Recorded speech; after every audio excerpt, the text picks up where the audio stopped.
जय माँ कालिका कालिका चैनल में आप सभी लोगों का स्वागत है। मैं माता रानी से ही विनती प्रार्थना करती हूँ, आप लोग जहाँ भी रहें खुशहाल रहें, माता रानी की कृपा आप लोगों पे सदा बनी रहे।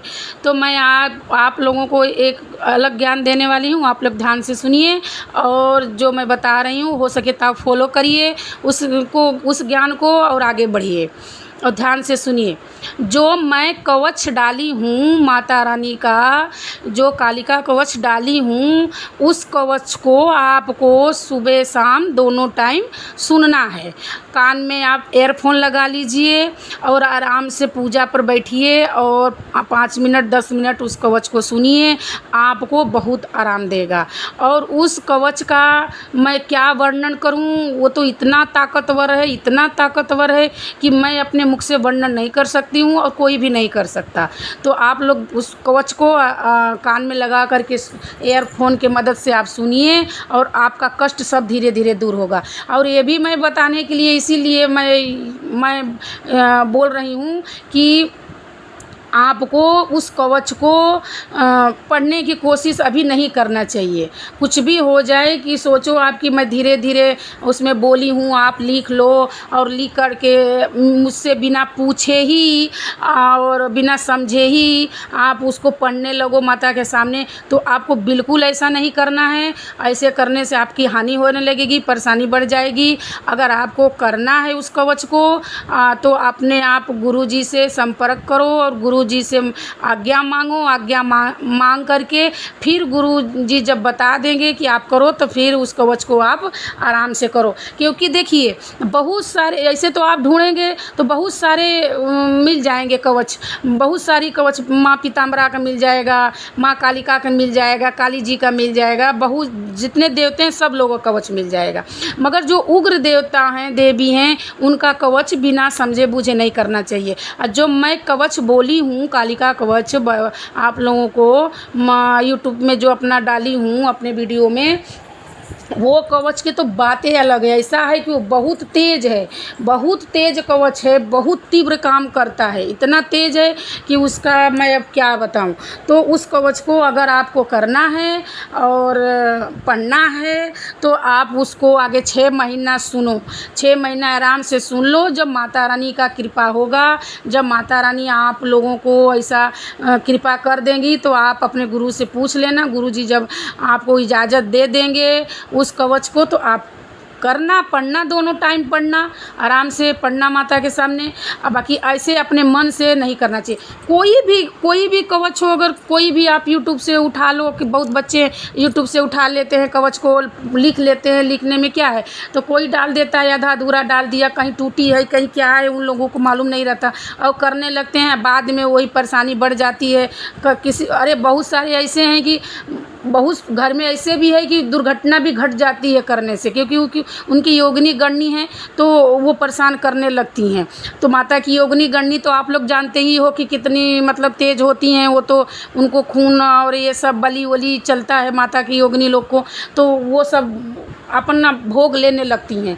तो ऐसा नहीं करना चाहिए, बिना समझे बूझे कवच को ऐसे नहीं पढ़ना चाहिए। गुरुजी से आज्ञा ले लो, ले करके गुरु माँ आपकी हैं तो गुरु माँ से आज्ञा ले लो। जब वो समझ जाएंगी, जान जाएंगी कि हाँ हमारा बच्चा करने लायक है, कैसा है कैसा नहीं है, कितना इसके अंदर ऊर्जा बनी है, कितना ताकत माँ का बना है, तो आपको खुद आदेश देंगे कि हाँ आप करो, ऐसे न करो। मैं सबको यही बोल रही हूँ, कोई ऐसा ना करे, अपने मन से कोई कवच ना करे, कोई भी कवच उग्र देवी देवता का तो बिल्कुल ना करे। हाँ सुनने से भी समस्या दूर होगी, क्योंकि कान से सुनने से ही दिमाग में जाता है और आत्मा में उतरता है, और उतरने के बाद माँ के चरणों में श्रद्धा बनती है और श्रद्धा बनने के बाद विश्वास बनने लगता है और धीरे धीरे माँ से प्रेम होने लगता है, तो कष्ट उतने ही भागता है। ये नहीं है कि पढ़ने से ही होगा, ऐसा कोई बात नहीं। आप सुनो तब भी वो कष्ट भागेगा, और अपने मन से ऐसा बिल्कुल नहीं करना चाहिए।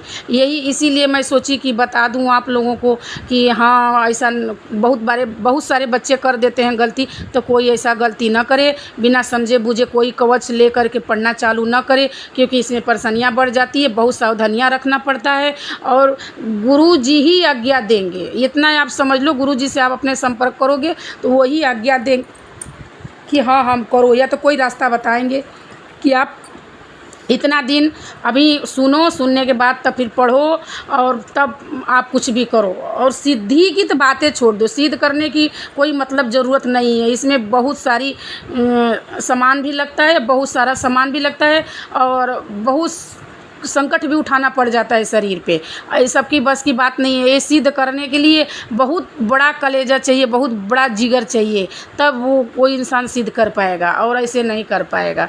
तो ऐसा नहीं सोचना चाहिए कि चलो खिलवाड़ खिलवाड़ में कोई कवच है हम उठा लिए, पढ़ने लगें या सिद्ध करने लगें तो उसका ऐसे करने वाले का घर बर्बाद हो जाता है, ये भी जान लीजिए। ऐसा नहीं करना चाहिए। हाँ, अगर किसी को करना है, इतना ज़रूरी है, तो मेरे कमेंट बॉक्स में अपना राय लिखेगा, मुझसे पूछेगा, तो हो सके मैं माता रानी से आज्ञा मांग करके और माता रानी से विनती प्रार्थना करूंगी। अगर माता आज्ञा देती हैं, मैं समझ जाऊंगी कि हाँ ये बच्चा को आज्ञा दे रही हैं, ये करने लायक है, उसको देख लूँगी, समझ लूँगी, तो हो सके मैं उसको आज्ञा दे सकती हूँ। और सबको ऐसे आज्ञा नहीं दे सकती हूँ। जिसको ज़रूरी है अपने मेरे कमेंट बॉक्स में अपना राय लिख सकता है और ऐसे किसी को करना नहीं चाहिए। मैं ये भी बोल रही हूँ जितने यूट्यूब वाले लोग हैं उनको भी ऐसे नहीं कह देना चाहिए कि आप ये कवच कर लो, ये कष्ट भाग जाएगा, वो कष्ट भाग जाएगा। अरे बता दिए, कह दिए, कहने की बात अलग है, बताने की बात अलग है। कोई बच्चा को जानकारी नहीं है, अगर करने लगा,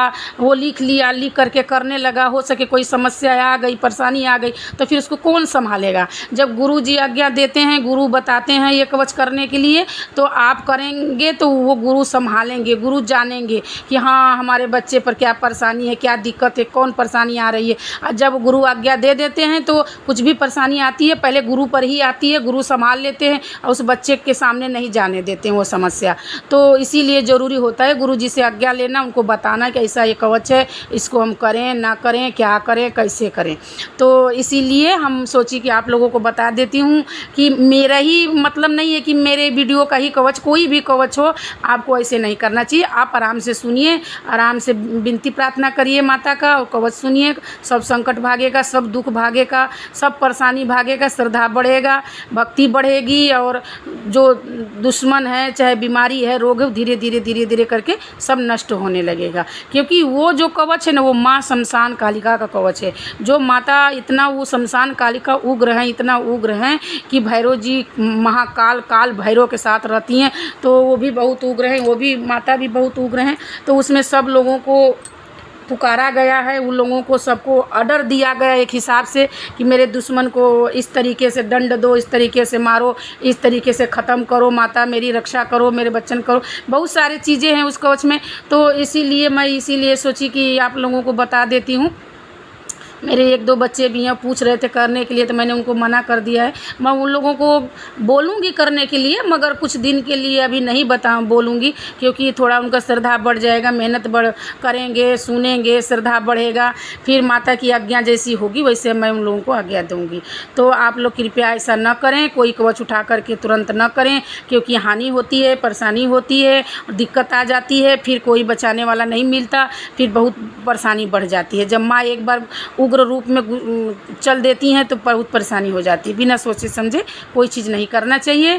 तो जय माता रानी की, जय माँ कालिका। मैं यही उम्मीद करती हूँ कि आप लोगों को जो बताई हूँ वो ज्ञान अच्छा मिला होगा, और अगर आप लोगों को अच्छा ज्ञान मिला है तो वीडियो को आगे बढ़ाइए, चैनल को सब्सक्राइब करिए, बेल आइकन बटन को भी दबाइए, और जो कुछ आपको पूछना है मेरे कमेंट बॉक्स में आप अपना राय लिख सकते हो। मैं पूरी कोशिश करूँगी आपको ज्ञान देने की। तो जय महामाई की, जय माता। आप लोग खुश रहिए। जय महामाई की।